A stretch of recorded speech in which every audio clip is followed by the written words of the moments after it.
សួស្តីអ្នកទាំងអស់គ្នាអញ្ចឹងចង់ប្រាប់ពីរបៀបមួយទៀតនៅពេលដែលកុំព្យូទ័ររបស់យើងវាមិនមានកន្លែងបើកសលេងនៅលើ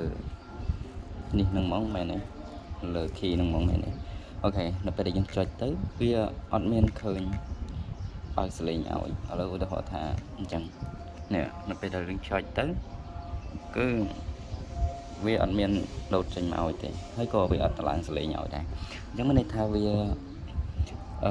អត់តន់អាប់ដេត system វាហ្នឹងអត់តន់ដំណើរការគ្រប់ចុងជ្រោយទាំងអស់ទេអញ្ចឹងដើម្បីឲ្យដំណើរការបានយើងត្រូវទៅចុច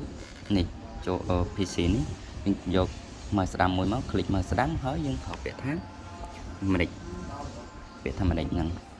នៅពេលដែលយើងឃើញពាក្យថា manage ហ្នឹងហើយយើងត្រូវចូលទៅដល់កន្លែងនេះនៅពេលដែលចូលមកដល់កន្លែងហ្នឹងហើយយើងហៅពាក្យថា device manage ចុចពាក្យថា device manage យើងនឹងឃើញផ្ទាំងទាំងអស់ហ្នឹង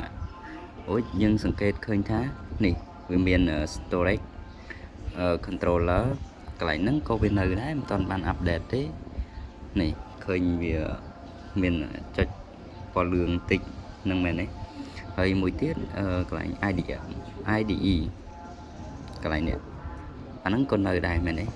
នៅមិនទាន់អាប់ដេតពេញទេហើយមួយទៀតកន្លែង Intel Or នេះកន្លែង graphic 610ហ្នឹងក៏វាមិនទាន់អាប់ដេតពេញដែរអញ្ចឹងដើម្បីឲ្យ